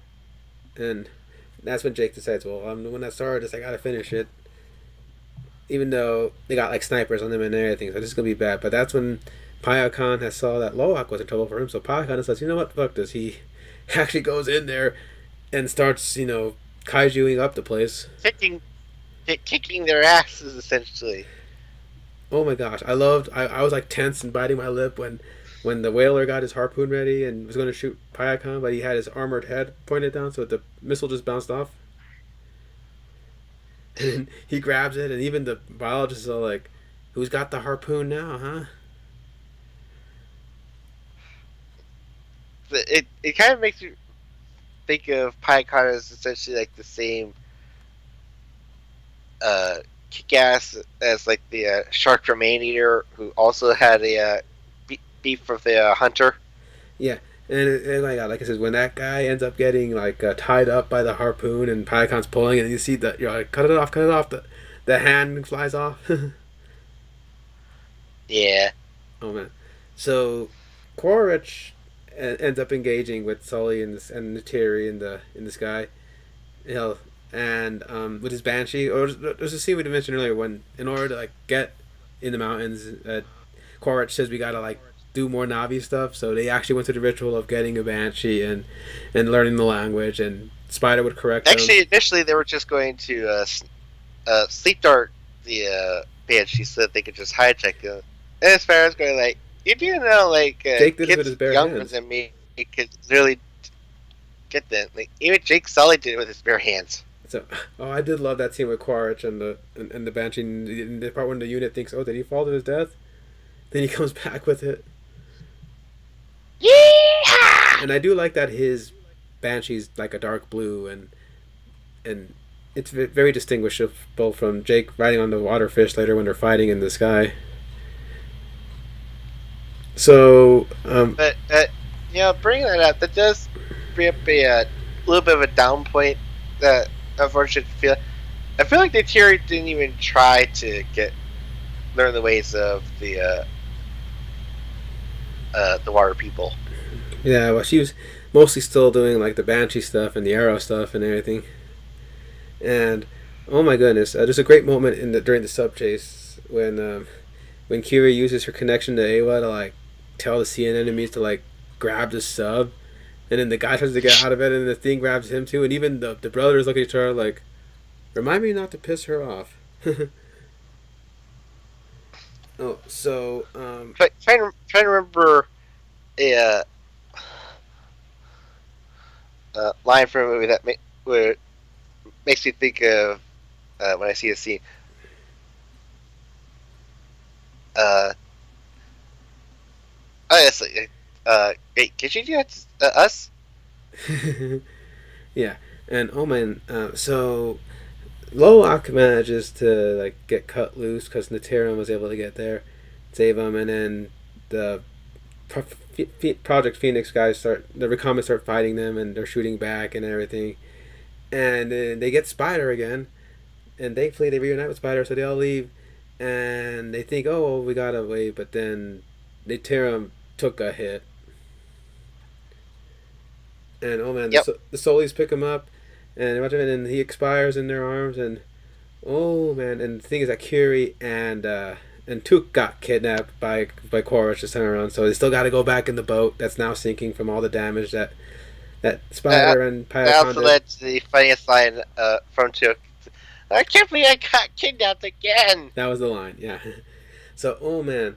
So, this is where it's really just Jake and Quaritch, mano a mano in the end. And you're like, just on pins and needles. And he's all telling you, come on, Sully, you don't want to lose another kid today. You already lost one. And you're like, ooh, like you're hitting all those buttons. And meanwhile, Natira is just going cold-blooded killer on like everyone on that freaking boat. It's pretty much like the scene in the Batman where he's like picking him off, but that this one she's actually like killing him. Like she's like a ghost. She's like scary, and you don't actually see her until like the last minute when she's like killing the last one, and she's just full of rage and pain and agony, and you're like, damn, Natira, you scary. And that was when she also realized that she was scary when she picked up the boat and saw it was damaged. The boat that her father gave to her. Yeah. So when it comes down to Quaritch holding I just want to quote it because we already quoted it the last time we had a live rant. Was vengeance has consumed you. It's consuming them. I am done letting it consume me. Thank you.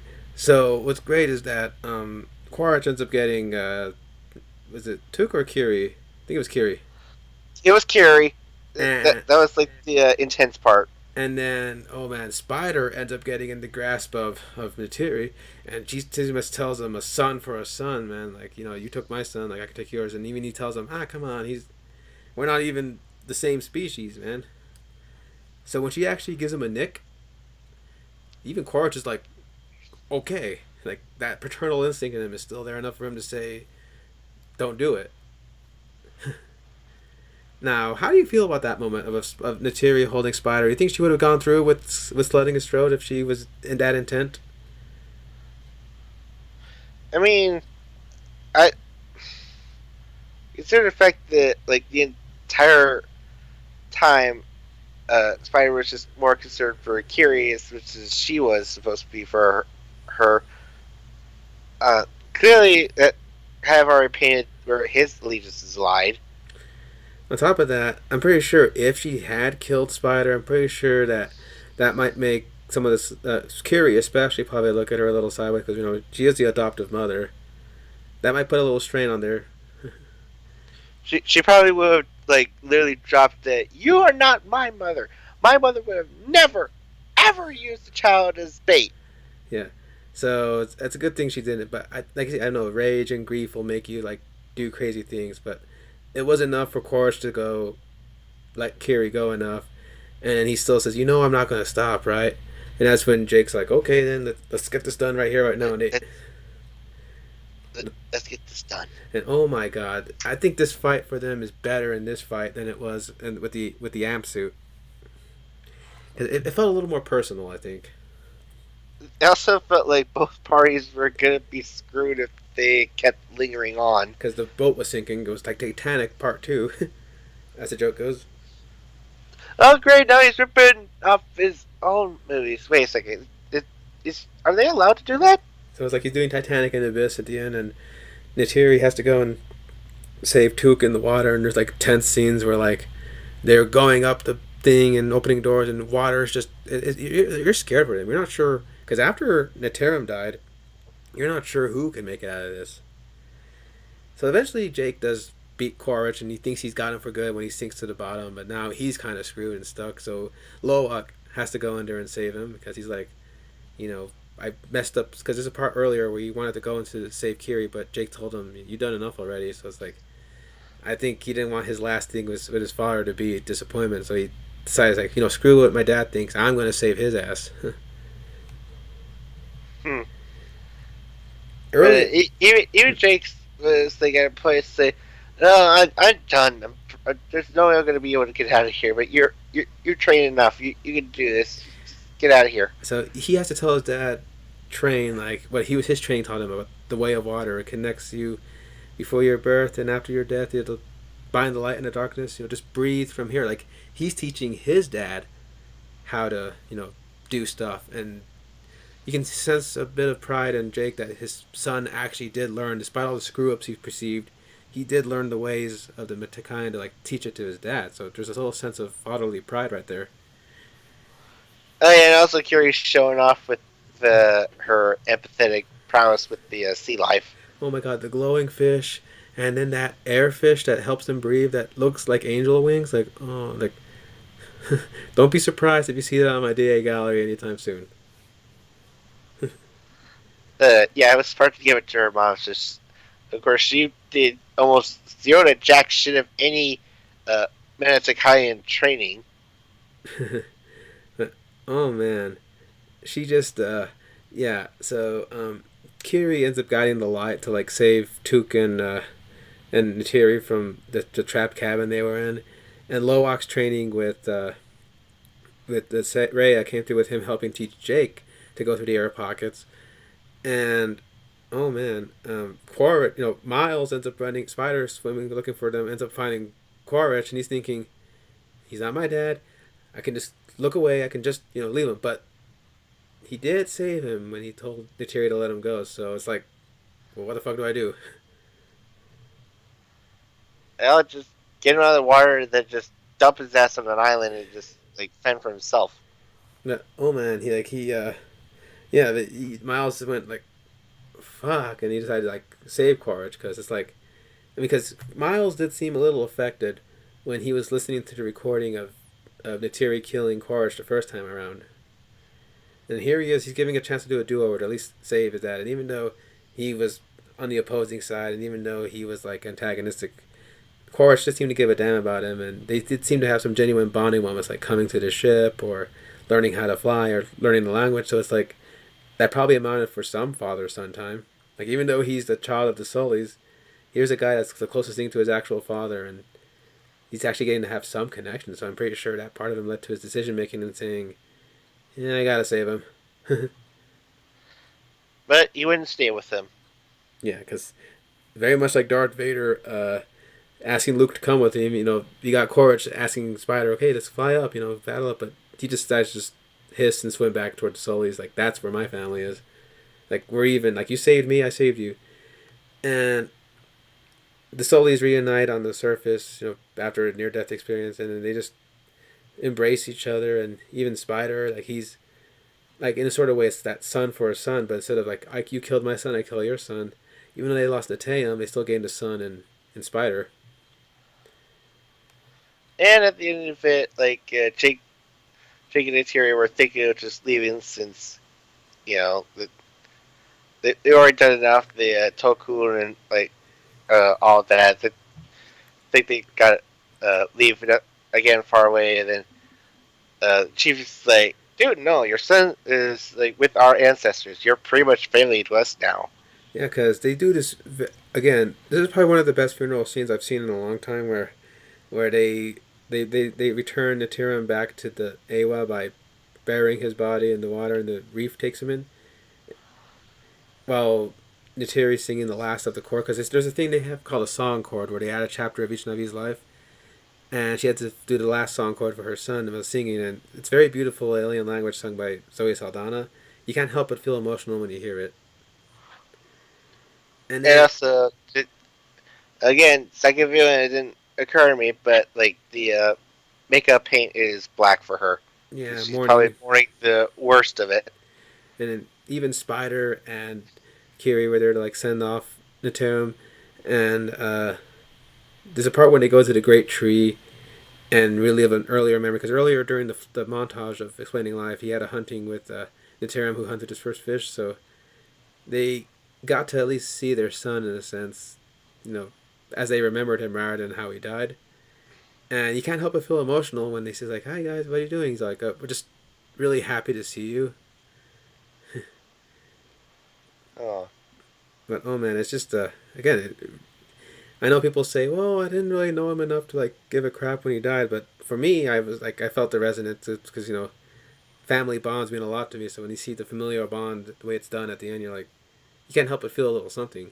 So I laughed when I did kind of laugh a little at the fact that it ends the same way first movie does, with like a close up of Jake's eyes closed, and he opens it up, and then the title pops up. You're like, okay, I guess that's gonna be the just like how Transformers always ends on an Optimus Prime speech.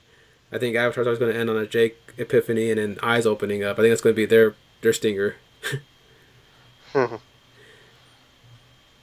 And like we said, there's no after credits. There's no hint of what part three is gonna be, or Jake and Co will return. I'm just glad they made it. I was worried about who would die at the end of this. Like, and Jake's a little worse for wear. Like, they actually gave him scars and stuff from his fight with Quaritch and everything. Yeah. So they've already shot like a good chunk of three, so it's mostly in post production right now since it's a lot of effects. And even Weta and James are promising that the effects in three will even be more advanced than the effects they did in two. And two's already set the bar. You're just thinking, how high can the bar go now? How about 9 hours long? Well, I mean, in terms of visuals, like in terms of effects, like I think they pretty much perfected it. Because I'll say this right now, I saw my first viewing in 3D, and I was just immersed the whole way through. Like I honestly forgot about the screen around me.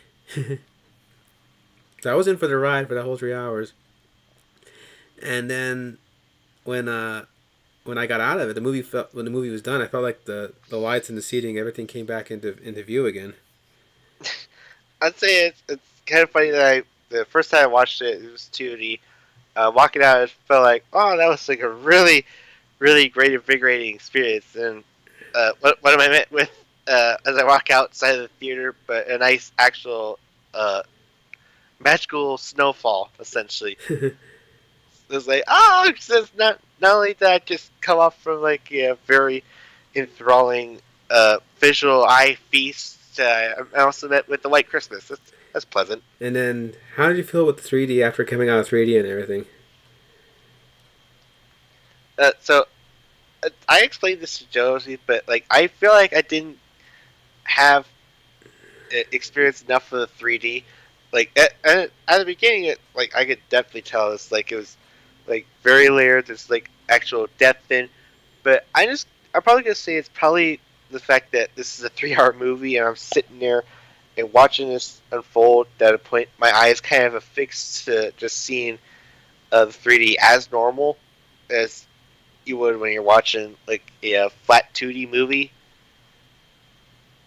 But not to say I will say it was still crisp and clear. There's no like after image blurriness going on like the other 3D movies attempted to try when they made their movies 3D for just a quick cash grab. And another thing too about my theater AMC is that it had the high frame rate for varied action scenes. So I know that would sound weird, but it actually works for like they do it for like when the boats are dropping off or when the ships are taking off or whenever they're like flying or going through some high rapid thing. Like it made the. I told my friend this is a movie for the tech section of your Walmart or your Target to show like how good your HD TVs are, especially with all those damn fish. Or any scene with Payakon, like oh my gosh, and I know Derek was a little disheartened to hear that they did make some way of water figures, like only like three of them, but they're of the adults, and you're like, when am I gonna get like? Where's Carrie? Why isn't there no Carrie? Hell, I'd even go for a Loak figure at this point. Come on. I would actually like it if they, since they're smaller, if they had like Kiri and Took as a 2 pack, and oh god, imagine how big that figure would be to have a Loak fit with a seven. I mean a Payakon to fit with a 7-inch Loak. Actually, I think it'd be like the size of the Mosasaur from the Jurassic Park line, actually. So maybe it's doable. Hmm. But then again, the Banshees they have are friggin' huge. So imagine if they had a Taruk figure, like, ooh, forget it. Like you need. They did make these smaller World of Pandora figures that are like for display on your desk, and that might be more feasible. They have like the Elooms, they have the Payakon and the Tokun and everything. If anything, I can't wait for the Lego sets for these to come out. They come out in January, and me and Mark Zilla, our friend, agreed the same thing. Our top priority is getting the sets with Kiri and Took. So, and they do have a big one with the with them Payakon and Loak. That also includes Rhea. So yeah, and they do have a Lego set based off those little Loch Ness monsters. So Hmm. I might swim for those too. But oh my gosh, like I I actually want to see this movie again. I was going to see it this week, but life intervened. I won't get into detail there, but we might see it for Christmas, and I'm looking forward to seeing this again because it just I love the movies I've seen all this year, but my God, this one just hit it on a whole nother level for me. So I guess Cameron probably wasn't blowing smoke when he thinks that, oh yeah, I'm gonna probably break even. Well, yeah, I mean, I'm not concerned about the money wise, and people are already saying, "Well, it made money, but it didn't make this much, so did it fail?" I'm like, well, I think we It won't. made 500,000 in like 4 days, didn't it? Yeah, I guess we won't know until the final tally at the end of the day if whether it was a failure or not. But I think in terms of where it mattered for me, I thought it was a success all the way through. Not monetarily, mind you, but just in terms of what I got out of it, and the fact that it got you, a person who was even skeptical of the first one, to like really be invested now, speaks numbers to me. I I think. I want to I want to see more Avatar movies. I want to get more invested in the other media. I want to play the Frontiers of Pandora for God's sakes. And I was already like curious about that game in the first place. It's like, okay, it's like be a way to explore the world of this movie that everyone was always talking about back then. But now it's like, dude, just give me. I just need it. I just need more right now, please. So I'm pretty sure this will make your Animal Kingdom experience at Pandora a little more enthralling for you. Oh yeah, big time. Oh yeah. All right. So it is getting a little long in the tooth. We don't want to get as long as the movie itself, but and we've pretty much said all we had to say about the parts we liked and everything. And was there anything that didn't quite work too well for you story wise or anything, or was it just But minor things? again, as I said, Interior kind of felt like she got sidelined. She didn't get to learn the ways of the Montakai people. But you gotta admit her. I think she was just spending most of her time moping, just like, ugh, why can't I just be with the forest people? But you gotta admit though, she did kick ass when her vengeance scene came up. Yeah. Oh man. And I thought Sam Worthington was much more better as Jake in this one. Not that Jake was bad in the first one, but I think he has much more depth. And then, oh man, Quaritch, I can't believe I fell in love with the sucker. Just how great he was. And that scenes like the him talking with Spider, or scenes like him with his human body's corpse, or the way he makes it personal for Jake. It's just he's a great villain. And when I knew he was going to be in future sequels potentially, so when I thought Jake had killed him, I thought, are they gonna do this big reveal that they got like a whole batch of Quaritches waiting, like Starkiller or something? But no, they were kind of a little bit smart. It's like, let's just say this time he didn't actually get killed. Besides, it's more personal because him being involved in Lowak's death and him nearly killing them all the time. It makes it much more of a personal bad guy threat rather than here's another clone of the other guy you just killed 3 times over. But I do like when Natiri proclaims, "I'll kill you as many times as I need to, demon," something like that. And he even tells her, "I owe you a death," since she knew that she was the one that killed him. Oh, and our Doomzilla says, "I hope there's an extended cut of this movie," and I'm curious to see what did Jim leave on the cutting room floor. But anyway, Jim is one that says the cut he puts out is usually his preferred cut, but the cut of the first Avatar he has is his version, but there's a lot of deleted scenes on the cutting room floor, and then there's the extended edition he made, which he made more for the people who want even more Avatar, more stuff. But him personally, the cut he put out was his preferred cut. So I think Way of Water, his cut, that's how he likes it. But I wonder if he had a lot of cutting room floor stuff. I imagine he did. And the fact that this thing is pretty much the longest movie, not a history drama, essentially. Oh man, so I'm pretty sure part three won't be as long unless it does have that much story beats. But we'll see.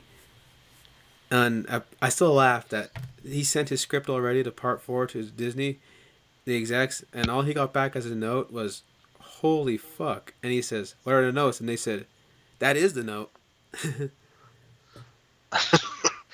So is that a good thing or a bad thing? We'll find out. But oh man, like they seem to be impressed, and I just hope that say what you will about these movies. This is a guy doing something he likes, that he loves, with his message and his intent, rather than a studio mandated sequel or a cinematic universe that he has to do. And I know people say it's ironic it's gonna be a franchise now, but they're not trying to make the next MCU. They're just trying to make movies that he wants to make on his own terms, which is how he's always done his career. Well, they were almost about to make it into like an NCU. The fact the sequels were originally going to be spin-offs, but they say, you know what? No, this is going to be the next Star Wars, but it's like the story is going to be the movies themselves. Yeah. So even the producers said we're not gonna do like an Avatar streaming show at the same time as the movies at the same time. We're not trying to expand too fast. He says we're just gonna tell the stories Jim wants to tell. So oh, also that guy also says that Alita Angel Battle 2 is a thing on the table that Jim's developing for Rodriguez. So that's not off the table. I am so glad that thing is still being pushing ahead still. That first one was so beautiful, man, and that also used Avatar tech to bring her to life. Yeah. Alright, so oh man, and he said the reason he shot part two and part three back to back is he still wants the kids to be there, age appropriate. Right, because He said this. I don't want the Stranger Thing effect, where, they're like already pushing 20, but they're still acting like they're in their mid teens. He says you can obviously tell. So he said I don't want the Stranger Things effect. I love Stranger Things, but you notice it as the seasons go on. He said. right, but I think they kind of explain that they're uh, time skipping a little bit. Yeah. So he did say that. But you can only time skip so long before it's like, okay, so it's not the 80s anymore. Now we're in the 90s because they're reaching the point where they're that old. But he did say that he did say though that we'll solve that problem by part four. There will be a time skip at a point. He says where it's a little more closer to their current ages. So he's got that figured out.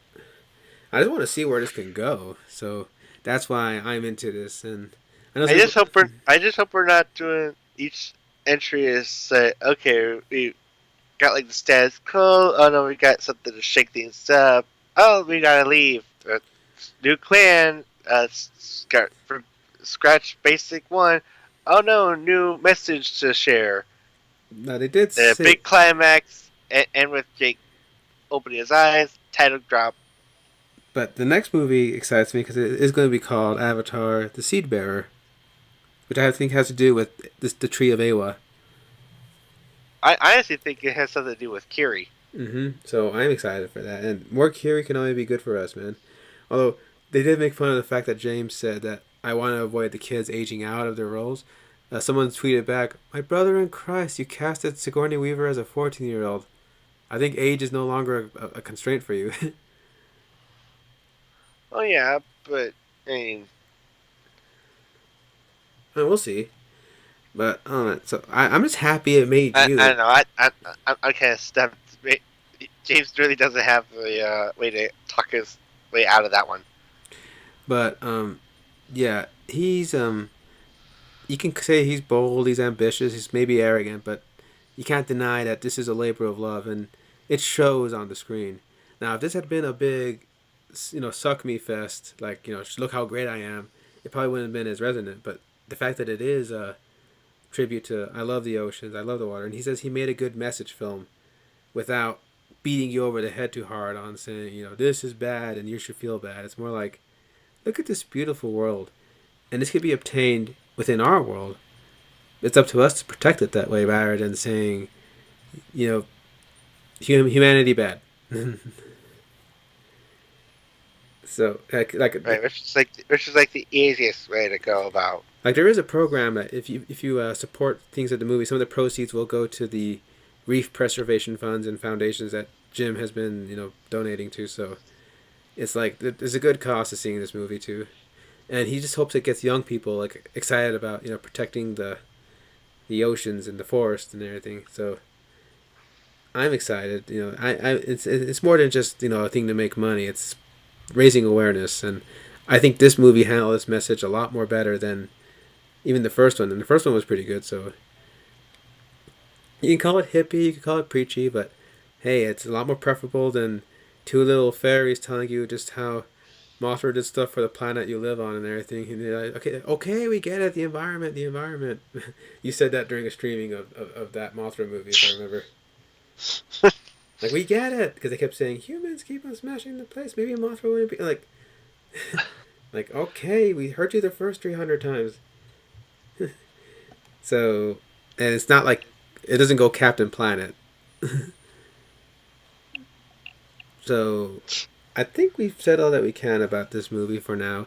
I think we might do a better deep dive when it's on home release and do more. But this is more just our off the cuff rambles about how much we enjoyed this movie, and I'm just glad it made a fan out of you. Mm. So I say that was a nice gift from Cameron, and 2023 is coming with its whole new slew of movies. We got like Scream 6 coming out. We got uh, Little Transformers. Mermaid. We got Transformers. We got Cross the Spider Verse. We got fucking Quantumania. We got the Marvels. We got. Oppenheimer. I still haven't seen the trailer for that. I think I just heard that they dropped a new one. Yeah. Someone did laugh during the review because they couldn't help but make a pun. They's like, "Well, I will say this right now. This trailer didn't really blow me away." And God damn it, I walked into that because it's a, Ah, very funny. yeah. I'm interested because of the whole, and we got a new Godzilla film coming from Japan next year. I don't know if I'll get a We well. got, we got a new Evil Dead movie Indiana coming. Jones. Oh, Good grief! And not even get into the streaming stuff. Like Disney Plus just literally just dropped the sizzle reel of like things to come. oh yeah. So and we got Last of Us on HBO starting soon with Pedro. I think the Knuckles show for Paramount is gonna be next year too. Damn. And it'll be the 30th anniversary of Jurassic, so I just want to bring that up. Oh, sorry.